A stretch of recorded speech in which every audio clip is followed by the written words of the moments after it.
पाठ 12। क्या निराश हुआ जाए? Should we be hopeless?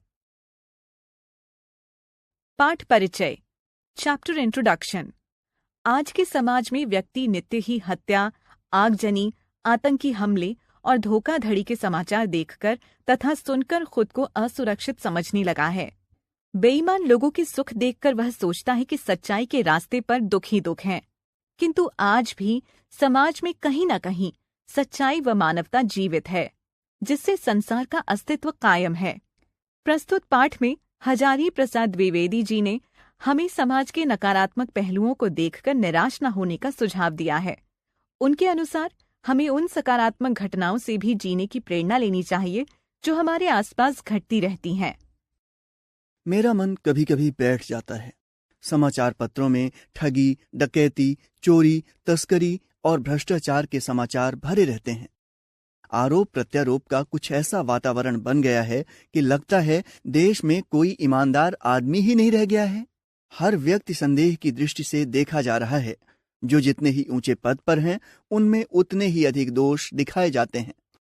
एक बहुत बड़े आदमी ने मुझसे एक बार कहा था कि इस समय सुखी वही है जो कुछ नहीं करता।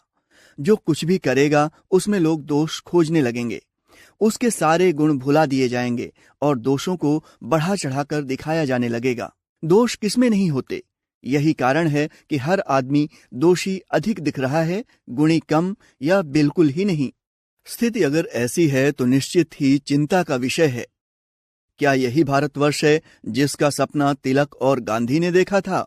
रविंद्रनाथ ठाकुर और मदन मोहन मालवीय की महान संस्कृति सभ्य भारतवर्ष किस अतीत के गहवर में डूब गया। आर्य और द्रविड़, हिंदू और मुसलमान, यूरोपीय और भारतीय आदर्शों की मिलन भूमि मानव महासमुद्र क्या सूख ही गया? मेरा मन कहता है ऐसा हो ही नहीं सकता। यह हमारे महान मनीषियों के सपनों का भारत है और रहेगा। यह सही है कि इन दिनों कुछ ऐसा माहौल बना है कि ईमानदारी से मेहनत करके जीविका चलाने वाले निरीह और भोले भाले श्रमजीवी पिस रहे हैं और झूठ तथा फरेब का रोजगार करने वाले फल फूल रहे हैं। ईमानदारी को मूर्खता का पर्याय समझा जाने लगा है। सच्चाई केवल भीरू और बेबस लोगों के हिस्से पड़ी है। ऐसी स्थिति में जीवन के महान मूल्यों के बारे में लोगों की आस्था ही हिलने लगी है। परंतु ऊपर ऊपर जो कुछ दिखाई दे रहा है वह हाल की मनुष्य निर्मित त्रुटिपूर्ण नीतियों की देन है। सदा मनुष्य बुद्धि नई परिस्थितियों का सामना करने के लिए नए सामाजिक विधि निषेधों को बनाती है। उनके ठीक साबित न होने पर उन्हें बदलती है। नियम कानून सबके लिए बनाए जाते हैं, पर सबके लिए कभी कभी एक ही नियम सुखकर नहीं हो पाते। सामाजिक कायदे कानून कभी कभी युग युग से परीक्षित आदर्शों से टकराते हैं। इससे ऊपरी सतह आलोड़ित भी होती है। पहले भी हुआ है, आगे भी होगा। उसे देखकर हताश हो जाना ठीक नहीं है। भारतवर्ष ने कभी भी भौतिक वस्तुओं के संग्रह को बहुत अधिक महत्व नहीं दिया है। उसकी दृष्टि से मनुष्य के भीतर जो महान आंतरिक तत्व स्थिर भाव से बैठा हुआ है वही चरम और परम है। लोभ, मोह, काम, क्रोध आदि विकार मनुष्य में स्वाभाविक रूप से विद्यमान रहते हैं, पर उन्हें प्रधान शक्ति मान लेना और मान तथा बुद्धि को उन्हीं के इशारे पर छोड़ देना बहुत निकृष्ट आचरण है। भारतवर्ष ने कभी भी उन्हें उचित नहीं माना। उन्हें सदा संयम के बंधन में बांध कर रखने का प्रयत्न किया है, परंतु भूख की उपेक्षा नहीं की जा सकती। गुमराही को ठीक रास्ते पर ले जाने के उपायों की उपेक्षा नहीं की जा सकती। हुआ यह है कि इस देश के कोटि कोटि दरिद्र जनों की हीन अवस्था को दूर करने के लिए ऐसे अनेक कायदे कानून बनाए गए हैं जो कृषि, उद्योग, वाणिज्य, शिक्षा और स्वास्थ्य की स्थिति को अधिक उन्नत और सुचारू बनाने के लक्ष्य से प्रेरित हैं।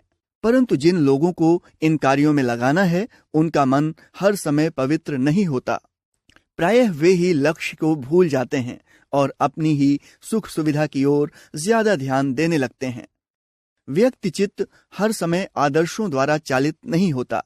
जितने बड़े पैमाने पर इन क्षेत्रों में मनुष्य की उन्नति के विधान बनाए गए, उतनी ही मात्रा में लोभ मोह जैसे विकार भी विस्तृत होते गए। लक्ष्य की बात भूल गए, आदर्शों को मजाक का विषय बनाया गया और संयम को दकियानूसी मान लिया गया। परिणाम जो होना था वह हो रहा है। यह कुछ थोड़े से लोगों के बढ़ते हुए क्षोभ का नतीजा है, परंतु इससे भारतवर्ष के पुराने आदर्श और भी अधिक स्पष्ट रूप से महान और उपयोगी दिखाई देने लगे हैं। भारतवर्ष सदा कानून को धर्म के रूप में देखता आ रहा है। आज एकाएक कानून को धर्म से अलग कर दिया गया है। धर्म को धोखा नहीं दिया जा सकता, कानून को दिया जा सकता है। यही कारण है कि जो लोग धर्मभीरु हैं, वे भी कानून की त्रुटियों से लाभ उठाने में संकोच नहीं करते। इस बात के पर्याप्त प्रमाण खोजे जा सकते हैं कि समाज के ऊपरी वर्ग में चाहे जो भी होता रहा हो, भीतर भीतर भारतवर्ष अब भी यह अनुभव कर रहा है कि धर्म कानून से बड़ी चीज है। अब भी सेवा, ईमानदारी, सच्चाई और आध्यात्मिकता के मूल्य बने हुए हैं। वे दब अवश्य गए हैं, लेकिन नष्ट नहीं हुए हैं। आज भी भारतवर्ष मनुष्य से प्रेम करता है, महिलाओं का सम्मान करता है, झूठ और चोरी को बुरा समझता है, दूसरे को पीड़ा पहुंचाने को पाप समझता है। हर आदमी अपने व्यक्तिगत जीवन में इस बात का अनुभव करता है।